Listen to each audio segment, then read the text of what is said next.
ओम गुरु ब्रह्मा गुरुर्विष्णु गुरुर्देवो महेश्वरः गुरु साक्षात् परम ब्रह्म तस्मै श्री गुरुवे नमः। प्रिय बंधुओं, एक कदम आध्यात्म की ओर इस परिचर्चा के 25वें भाग में आप सबका स्वागत है।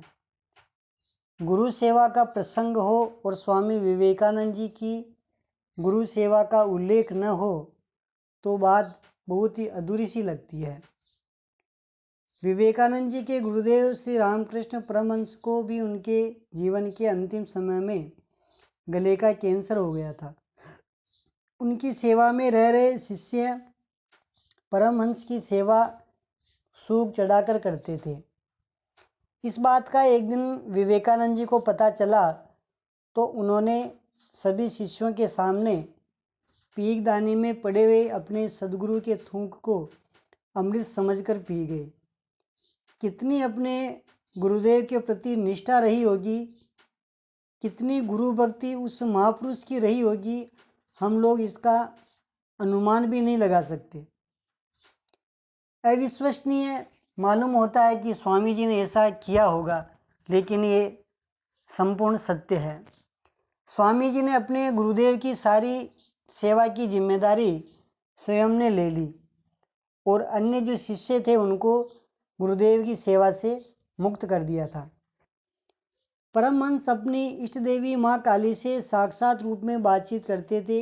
ये बात विवेकानंद जी अच्छी तरह से जानते थे। एक दिन स्वामी जी को अपने गुरुदेव की दशा पर तरस आ गया, क्योंकि अब उनकी ये हालत थी कि वे पानी की एक घूंट भी पीने में समर्थ नहीं थे। स्वामी जी ने कहा, गुरुदेव, माँ से क्यों नहीं कह देते कि वह आपको अब ठीक कर दे। आपने माँ से कहा नहीं और आप ठीक हुए नहीं। कह डालो एक दिन, क्यों व्यर्थ का दुख झेल रहे हो। परमहंस जानते थे कि ये मेरे अति तीव्र प्रारब्ध का फल है। अगर मैं इसे बिना भोगे ही चला गया तो मुझे वापस मृत्युलोक में आना पड़ेगा। स्वामी जी ने जब रोते बिलखते हुए जिद की तो परमहंस बोले, ठीक है, मैं माँ से आज कहकर देखता हूँ। ऐसा कहकर उन्होंने अपनी आंखें बंद कर ली। विवेकानंद जी को समझाने के लिए परमहंस ने अपनी आंखें खोलकर कहा, मैंने माँ से कहा तो पता है माँ ने क्या कहा? माँ ने मेरे को बहुत डांटा। स्वामी जी ने पूछा, माँ ने आपको डांटा? हाँ बेटे, माँ ने मेरे को बहुत डांटा और कहा कि ज्ञानी होकर अज्ञानी की तरह बात करता है। माँ एकदम नाराज हो गई और कहने लगी कि चुप, कभी दोबारा इस तरह की बात मत करना। अगर एक कंठ से जल पीना बंद हो गया है तो तेरे पास तो इतने सारे कंठ उपलब्ध हैं, इन कंठों से ही जल पी लो। इस तेरे कंठ से तो तूने बहुत काम कर लिया,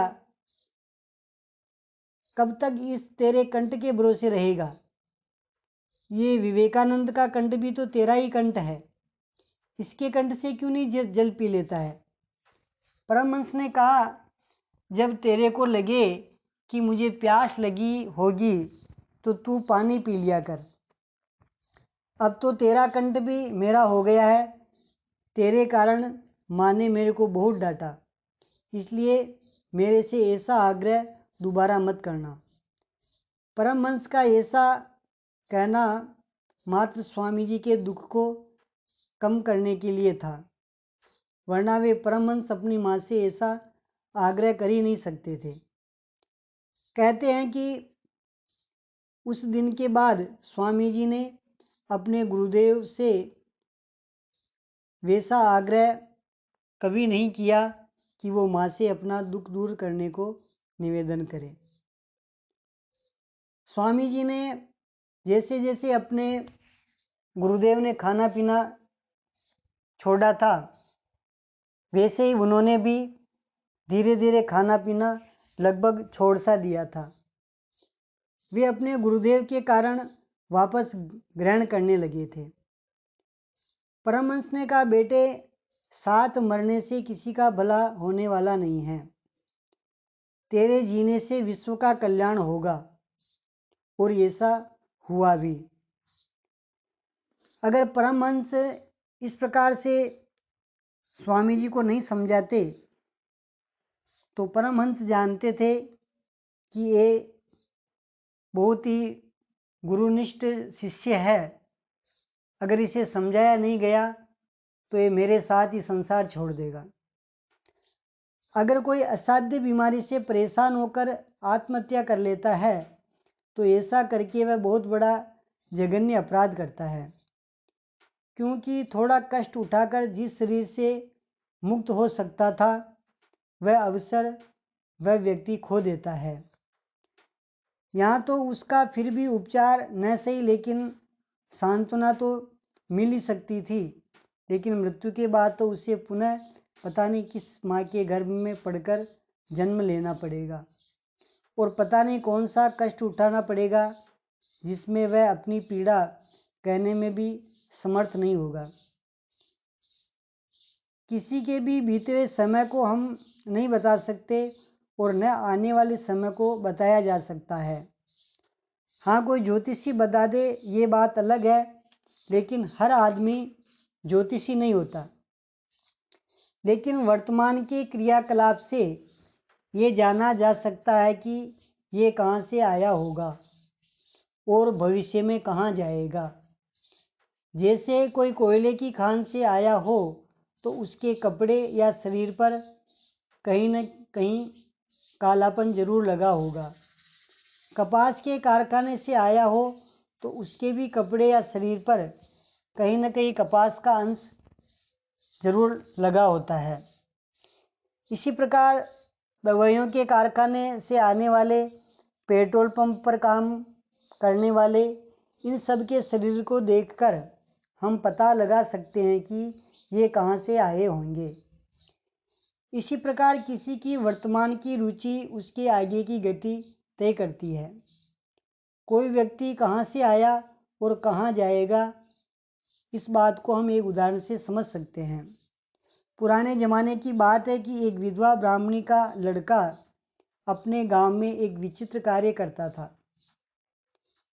वह लड़का कैंची लेकर गाय के बछड़े का कान काट देता, कभी किसी बछड़े की पूंछ काट देता। सब गांव वाले इस बात से काफ़ी परेशान हो गए। आखिरकार उस गांव में रह रहे एक संत के पास सभी ग्रामवासी गए और उनसे निवेदन किया कि आप इस बात का कुछ समाधान करिए। संत ने ग्रामीण वासियों की उपस्थिति में उस विधवा ब्राह्मणी को बुलाया और पूछा कि बेटा सत्य बताना, ये बीज किसका है। वह विधवा ब्राह्मणी बोली, मैं झूठ बोलकर संत का अपमान करके नरक में नहीं जाना चाहती। हुआ ये था कि जब मैं जवान थी उस समय मेरे पति अधिकतर बीमार रहते थे। मैं अपने खेत पर जाती, उस रास्ते पर एक कसाई की दुकान थी। आते जाते उसके और मेरे बीच में प्रेम हो गया। यह उसी का बीज है। इस घटना से पता चलता है कि ऐसी कोई हरकत करने वाला अपनी हरकतों से प्रकट कर देता है कि ये कहाँ से आया होगा और भविष्य में कहाँ जाएगा। यथा धेनु सहस्रेषु वत्सो गच्छति मातरः तदा यच्च कृतं कर्म कर्तारम् अधिगच्छति। अर्थात शास्त्रों में लिखा है कि जैसे हजारों गायों में से बछड़ा अपनी माँ को पहचानता हुआ उसके पास पहुँच जाता है, उसी प्रकार कर्ता के पास कर्म का परिणाम पहुँच जाता है। इसका एक उदाहरण देकर के मैं आपको ये बात समझाने की कोशिश करता हूँ। कर्म कर्ता के पास पहुँच जाता है, इसका उदाहरण इस प्रकार से है कि उड़ीसा राज्य की एक घटना है कि एक व्यक्ति जगन्नाथ जी के दर्शन करने पैदल जा रहा था। चलते चलते एक गांव के करीब पहुंचते पहुंचते शाम का वक्त हो गया। उसने रात्रि विश्राम उसी गांव में लेने का विचार करके किसी भले आदमी का घर पूछा। उसे उस गांव के एक भले आदमी का घर बता दिया गया जहां अतिथि सत्कार किए जाने की संभावना थी। वह उस व्यक्ति के घर पहुंचा। उस घर में पति पत्नी दोनों ही रहते थे। अतिथि सत्कार हुआ। भोजन के बाद उसे एक कमरा विश्राम के लिए दे दिया गया। मध्य रात्रि में उस घर की मालकिन ने उठकर उस यात्री को जगाया और कहा कि मेरा पति तो बूढ़ा है, इसको मार देते हैं। घर के पिछवाड़े में जो गड्ढा है उसमें दबाकर दोनों सवेरा होते ही यहाँ से जगन्नाथ जी की यात्रा के लिए रवाना हो जाते हैं। किसी को कुछ पता नहीं चलेगा। तू भी जवान, मैं भी जवान, तू भी भक्त, मैं भी भक्त, दोनों की जोड़ी अच्छी जमेगी। ऐसा सुनकर वह यात्री घबरा गया और कहने लगा, बहन, तुम्हारे घर पर मुझे आश्रय मिला और मैं ये सब कैसे कर सकता हूँ। कामना की पूर्ति नहीं होती है तो क्रोध आता है। अपना प्रस्ताव ठुकराया हुआ जानकर वह औरत क्रोध में आ गई और कहने लगी कि कौन बहन, किसकी बहन? अगर तू मेरे बूढ़े पति के कारण हिम्मत नहीं कर पा रहा है तो तेरे खातिर अपने उस बूढ़े को ठिकाने लगाती हूँ। ऐसा कहकर उसने अपने पति को मार दिया। उसके बाद भी जब वह यात्री तैयार नहीं हुआ तो उस औरत ने अपने कपड़े फाड़कर चिल्लाने लगी, बचाओ बचाओ, इस हरामी ने मेरे पति को मार दिया और अब मेरी इज्जत लूटना चाहता है। उसी समय सारा मोहल्ला इकट्ठा हो गया और उस व्यक्ति को पकड़ लिया और उसे पीटने लगे। इस पर किसी व्यक्ति ने कहा, इसे दंड देना हमारा काम नहीं है, इसे हमारे मुखिया के पास ले चलो, वे ही इसे दंड देंगे। उसी समय रात के अंधेरे में पंचायत बुलाई गई। उस यात्री की कोई सुनने वाला नहीं था। पंचायत में फैसला लिया गया कि जिस घर में आश्रय मिला उसी घर के मालिक को मार दिया और उसकी पत्नी की इज्जत लूटने की इसने कोशिश की। इसके दोनों हाथ काटकर इसे हमारे गांव की सीमा के बाहर फेंक दो।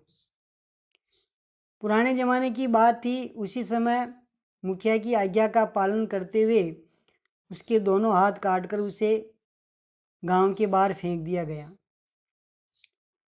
बेहोशी में पड़े हुए को उस समय चेतना आई जब तेज धूप उस पर पड़ने लग गई थी। होश आते ही वह जगन्नाथ को पुकारने लगा, हे जगन्नाथ, तेरी राह चलने वाले के साथ भी ऐसा अनर्थ होगा तो फिर कौन आपकी राह पर चलेगा। वह औरत खुद दोषी होकर उसने मुझे सजा दिला दी। ये सब कैसे हुआ? उसने कौन से जन्म का वेर मुझसे लिया है? हे प्रभु, ऐसे बहुत सारे उलाहने देता हुआ वह आगे की यात्रा पर निकल गया।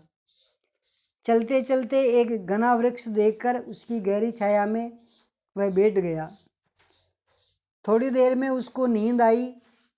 नींद में उसने देखा कि एक जवान साधु किसी जंगल में बैठा हुआ भगवान का ध्यान कर रहा है। उसी समय एक गाय दौड़ती हुई उसकी ओर आई। वह गाय भयभीत होकर रंभा रही थी। उसके पीछे एक बूढ़ा कसाई भी दौड़ता हुआ आ रहा था। उस कसाई ने उस जवान साधु से कहा, इस गाय को पकड़ने में मेरी मदद करो। यह सुनकर वह जवान साधु भगवान का ध्यान करना छोड़कर उस गाय के पीछे दौड़ा और उस गाय को अपने मजबूत हाथों का पासा बनाकर उस गाय की गर्दन को कसकर पकड़ ली, जिससे वह गाय विवश होकर उस कसाई के हाथ में आ गई। कसाई क्योंकि अत्यधिक गुस्से में था, इस कारण उसने अपने हाथ में जो तलवार थी उस तलवार से उसी समय उसका गला काट दिया। सपना टूटने पर उस यात्री के समझ में आ गया कि वह जवान साधु में ही था जिसने उस गाय की गर्दन अपने मजबूत हाथों से पकड़ी थी, इसलिए ये मेरे हाथ कटे। वह गाय ही ये औरत थी और वह बूढ़ा कसाई ही उसका बूढ़ा पति था, जिसका बदला लेते हुए उस औरत ने उसे मारा। मेरा पूर्व जन्म का कर्म मुझे यात्रा के बहाने यहाँ तक लेकर आया। कैसा कर्म का सिद्धांत है। एक ऐसी घटना कल्याण नामक पत्रिका में छपी थी कि 1971 में उत्तर प्रदेश में एक घटना घटी कि एक गाय माता का भक्त अपने घर में बहुत सारी गायें उसने पाल रखी थी। उस व्यक्ति का नाम था भंवरलाल श्रीवास्तव। एक दिन उसकी एक गाय गहरे गड्ढे में गिर गई और उसकी रीढ़ की हड्डी टूट गई। उसका बछड़ा था, वह भी मर गया। वह गौ भक्त उसकी सेवा करता। इस प्रकार सेवा करते हुए उसे 11 दिन हो गए। वह गाय रात दिन आंसू बहाती रहती और न के बराबर ही खाती पीती थी। यह सब देखकर उस भंवरलाल का मन बहुत दुखी रहता। उसे भी कुछ खाना पीना अच्छा नहीं लगता था। एक दिन उसकी अन्य गायें तो खेत पर चरने के लिए गई हुई थी, लेकिन भंवरलाल घर पर ही उस गाय की सेवा में था। उसने दुखी होकर गाय से पूछा, हे गौ माता, तुम्हारी ये दशा कैसे हो गई है? तुम रात दिन क्यों रोती रहती हो? इस प्रकार के प्रश्न करते हुए उस भंवरलाल को उस गाय के पास बैठे बैठे ही नींद आ गई। उसी समय नींद में उसने एक सपना देखा कि एक परिवार में 2 बहुएं हैं और बड़ी बहू ने छोटी बहू को कुएं में धक्का दे दिया है। छोटी बहू के लड़का हुआ था, वह भी मर गया और वह छोटी बहू रीढ़ की हड्डी टूट जाने के कारण 21 दिन तक तड़पती रही और फिर वह मर गई। भंवरलाल का सपना टूटा तो वह समझ गया कि यह वही बड़ी बहू है जिसने छोटी बहू को कुएं में धक्का दिया था। वह छोटी बहू 21 दिनों तक तड़प कर मरी थी। इसे 11 दिन हो गए हैं। अब ये 10 दिन तक इसी हाल में जिंदा रहेगी, फिर इसका शरीर छूट जाएगा। ये सब कुछ जानकर उसने उस गाय माता की सेवा की और वह गाय 10 दिन बाद मर गई। इस प्रकार प्रमाणित हुआ कि गाय पूर्व जन्म की बड़ी बहू थी, जिसको उस रूप में सजा मिली थी। भाग्य भी पूर्व जन्म के कर्मों के अनुसार होता है। कर्म से भाग्य बनता बिगड़ता रहता है। ज्योतिष में मैंने पढ़ा है कि हमारे कर्मों के अनुसार हर 27वें दिन हमारी हाथ की रेखाओं में भी सूक्ष्मतर परिवर्तन होता रहता है। भाग्य से कर्म प्रधान है। पशु पक्षी भी भाग्य पर निर्भर नहीं रहते, वे कर्म पर निर्भर रहते हैं। आज का कर्म कल का भाग्य होता है। भगवान श्री कृष्ण ने कर्म के विषय में गीता के 4 अध्याय के 22वें श्लोक में कहते हैं कि हे अर्जुन, अपने आप जो कुछ प्राप्त हो उसमें संतुष्ट रहने वाला, हर्ष शोक लाभ हानि जय पराजय आदि द्वंद्वों से ऊपर उठा हुआ, ईर्ष्या से रहित, सिद्धि और असिद्धि में संभाव वाला पुरुष कर्मों को करके भी कर्मों में नहीं बंधता। वह योगियों के विषय में कहा गया है, गृहस्थ के लिए बताया गया है कि निष्काम कर्म करे और कुछ भी कर्म करे वह भगवान को अर्पण करे। आज का कोड वर्ड होगा गोविंद।